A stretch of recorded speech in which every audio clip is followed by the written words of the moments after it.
Je suis Zélie, je suis DJ et productrice depuis peu. J'appartiens au collectif et label Hypnotica Unit sur Caen et je fais de la hard, techno, techno-indus, presque hardcore.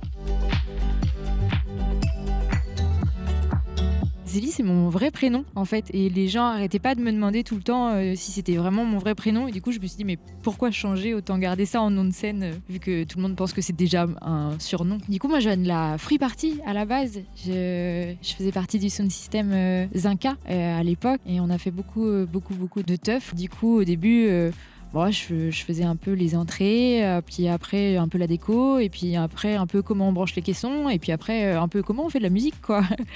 Et voilà, et puis après quand j'ai vraiment compris que c'était vraiment une passion forte pour moi, c'est là où ça s'est plus dirigé vers le clubbing, vers un truc plus professionnel, plus cadré. Et me voilà. Mes influences, elles sont hyper nombreuses, parce que c'est ça l'avantage avec la musique électronique, c'est que tu peux aller vraiment piocher des choses partout, quoi.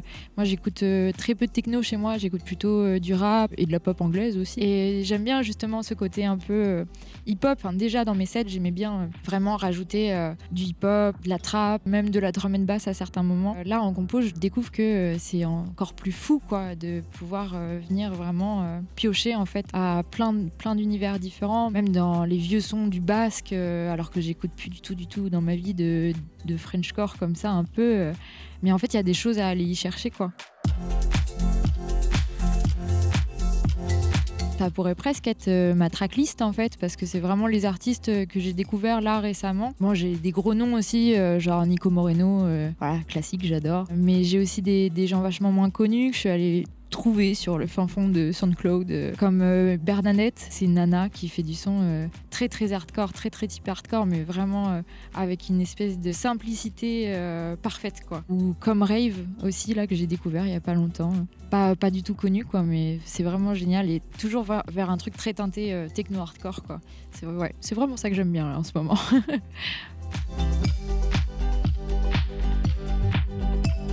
C'était une grande dépression dans ma vie. En plus, j'ai eu la chance de mixer au Portobello la veille du confinement, alors que j'avais un peu la flemme, et je me suis dit ouais, peut-être je vais pas y aller, j'ai la flemme et tout. En fait, je suis trop heureuse d'avoir fait cette date, parce que je me doutais pas du tout qu'après on serait autant privé. Et ouais, compliqué de pas pouvoir avoir le rapport au public. C'est vraiment quelque chose qui est déjà galvanisant forcément, mais qui donne une énergie à faire. Enfin, moi je me vois pas faire de la musique pour moi toute seule dans ma chambre. J'ai quasiment arrêté de mixer pendant très longtemps, jusqu'à ce que j'ai la date au Cargo, où je me suis dit bon, je vais m'y remettre. Après, j'ai la chance aussi d'être en création sur un spectacle qui parle justement des musiques électroniques, et qui est coproduit par le Cargo justement, et mis en scène par René Fix avec ma super compère Lisa. Et du coup ça a un peu sauvé mon année Covid, quoi, de pouvoir avoir vraiment un truc artistique qui touche à ce que j'aime. En plus moi je viens du théâtre à la base, du coup avoir un truc mi-musique mi-théâtre, c'est une grande chance, quoi, de pouvoir avoir ce truc là et continuer à faire. Sinon je sais pas où je serais là. Très triste en tout cas, c'est sûr.